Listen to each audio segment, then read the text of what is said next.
When you think of Halloween in Orlando, Halloween Horror Nights is probably the first thing that comes to mind, followed closely by Mickey's not so scary alternative. Marketing itself as Orlando's newest Halloween event, Howl O Scream at SeaWorld features 5 houses, 6 scare zones and significantly less crowds than Halloween Horror Nights. But is it any good? Let's get into the reviews. Howl O Scream has 5 houses, 3 of which are new for this year and 2 returned from previous year's events. It's worth noting that Halloween Horror Nights is actually the exception in not reusing houses the following year. What SeaWorld have done here is actually fairly normal. Let's talk about my rankings and stick around for number 1, where I'll tell you what I think about how the houses compare to Halloween Horror Nights. Despite featuring a particularly neat skull statue sat outside the queue, last place for me is Captain's Revenge, Drowned in Darkness. The house sees you walking through a ship filled with cursed treasure. It's last on my list because I was fairly indifferent about this house. It's a nice theme, but I didn't find it particularly scary. The walkways felt too wide, and it wasn't really dark enough to give the claustrophobic, scary feeling. 4th place is Dead Vines, New Orleans Nightmare. With the entrance to this just after the Witchcraft Bayou scare zone, this one continues the New Orleans theme. Starting in a greenhouse, you progress indoors through alligator-infested bayous and cemeteries before ending in the highlight of the house for me, a Mardi Gras-themed Bourbon Street lined with scare actors. I like the mix of indoor and outdoor areas and how the final party street leads into the bar. In 3rd place is Beneath the Ice, The Meltdown. I actually really liked this one. You enter an Arctic research facility where an ice siren has been captured. Sadly for you, her twin sister Flame has come to rescue her. This house is massive, easily the longest one I've been to at any event. The screams of the ice siren can be heard throughout as you walk in, and the lack of any other sound effects or music in these sections really amplifies the effect.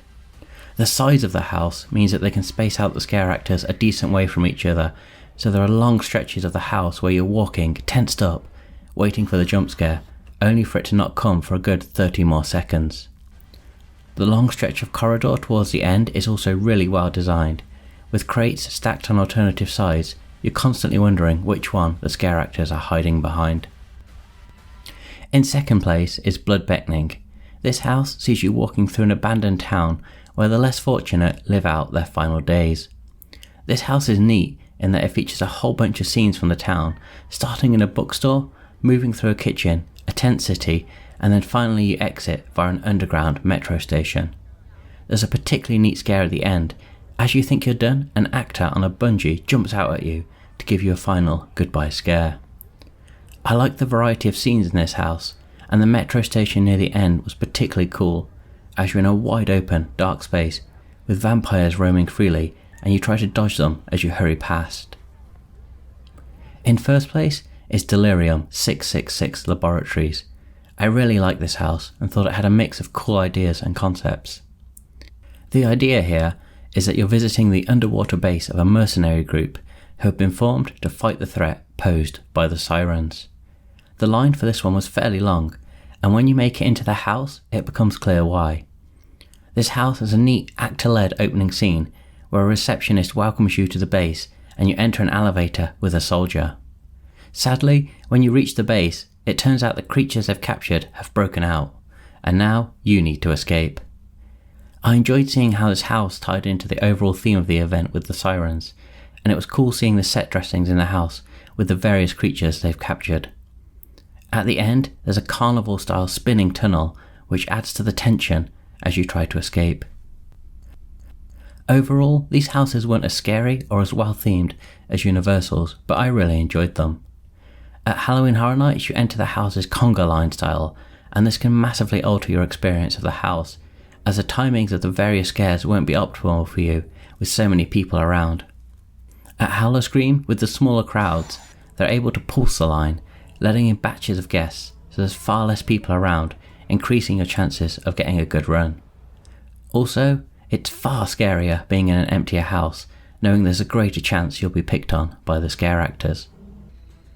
The houses are nowhere near as dark, claustrophobic or intense with their use of lighting and sound, making them friendlier to those who aren't quite sure if an event like this is for them. Make no mistake though, there certainly are intense, scary parts.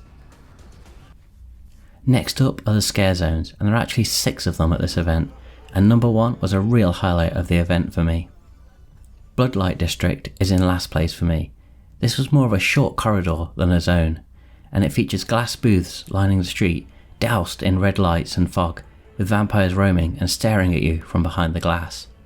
The lighting and music here does build the atmosphere quite nicely, with this featuring as a walkway to the vampire-themed Blood Beckoning house, but overall there isn't really much to see here. In 5th place is probably what's the most appropriately themed scare zone for SeaWorld, Terrors of the Deep. Here you explore a sunken village with a cursed pirate crew roaming around. This scare zone is fairly large, and the scare actors here seem particularly keen on following victims around. There's one particularly neat effect where you're invited into a room by a scare actor.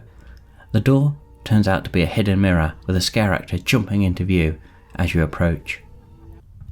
4th place goes to Witchcraft Bayou, a New Orleans inspired walk through a bayou inhabited by witches. The various shacks which line this scare zone are really well themed. There's a variety of witches interacting with people, and the lighting and sound are really nicely done in this area, and this ties into the Dead Vines house really nicely. Frozen Terror Alive in the Ice is 3rd. This scare zone greets you as you leave D3LER1UM666 Laboratories. I quite like the positioning of this. You normally feel safe leaving a house, but with this one you're thrown right back into the action. The actors roam around with shovels, generating spark effects, and the sound and the fog effects amp up the tension with plenty of spaces for the actors to hide. In 2nd place is Toxic Turmoil. A toxic spill has blighted the area, turning the inhabitants into monsters who stalk you as you walk through. I really enjoyed the lengths they went to increase the immersion in this area. The PA system alternates between sounding warnings about a chemical breach in the area, playing music, and a fake radio station reporting on events as you walk up to the area.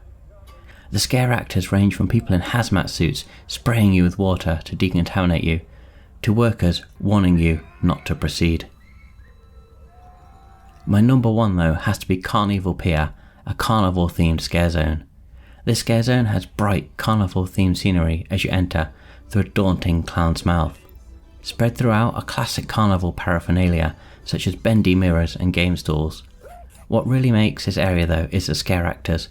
More than anywhere in the park, you really feel like they're giving it their all here. Skaters grind across the floor, sending sparks flying, and carnival employees are littered throughout interacting with guests.